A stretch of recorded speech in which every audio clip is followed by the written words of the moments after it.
Okay, in this demonstration, we'll take a look at the next step of using the network planner, which is to add sites to your network plan. And the idea here is to create a simulated environment, if you will, that reflects what your actual network configuration looks like.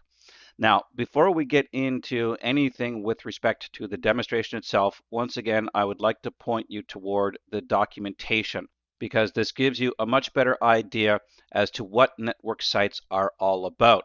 So from the Teams Admin Center, over in the navigation bar on the left-hand side, you can access the planner from the planning node, then select Network Planner, and in the introductory paragraph for the network planner, there is a Learn More link.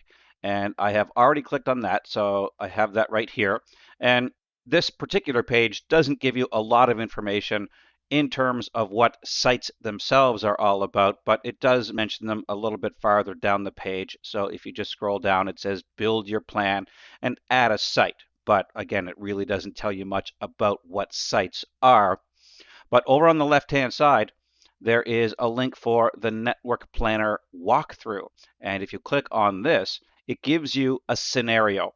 Now, there's an introduction, adding a plan, and creating custom personas, which we have done in earlier demonstrations. So next we have the link to add sites. So let's click here, and this gives you a much better idea as to what sites are all about. So this table summarizes the fictional Contaso network and indicates that there are 3 locations: Seattle headquarters, a Kirkland office, and a Denver office, which you can think of as branches. And it gives you the total number of employees in each location, those that are calling only, the type of internet connection, and the type of phone connection. And the key aspect here is to take note of the fact that some of the offices go through the corporate headquarters.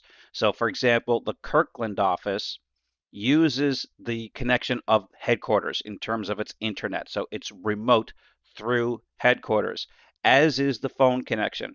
Okay. And then in the Denver office, there's a local internet connection, but in fact, there's no phone connection at all. So again, the idea is to simply create some kind of a network configuration that represents your sites. So clearly you configure these however you like, but this gives you a decent idea in terms of a starting point. Okay, so let's return back to Teams and we'll go ahead and create our first site. So once again, from the navigation bar on the left-hand side, click Planning, then Network Planner. And of course, you need to have an existing plan, which I created already. So let's just select the plan. And in here, you can click on Add a Network Site. Now, scroll to the very top, and the first thing you need to do is give it a name. So let's just call this HQ for headquarters, and we can give it a description such as corporate HQ. Okay, now the address is an actual mailing address. That's not really necessary for the planner, but feel free to put that in if you want to. But the network users is, of course, the number of users. And I should also point out that there are informational links after each category here, but the network users will just go with 1,000. And then for the network settings, this wouldn't necessarily be required, but it's not a bad idea. So I'll create a subnet here, and I'll go with something like 10.1.0.0. And since this is a little bit of a larger environment, I'll just go with a 16-bit subnet mask, which allows for about 65,000 addresses.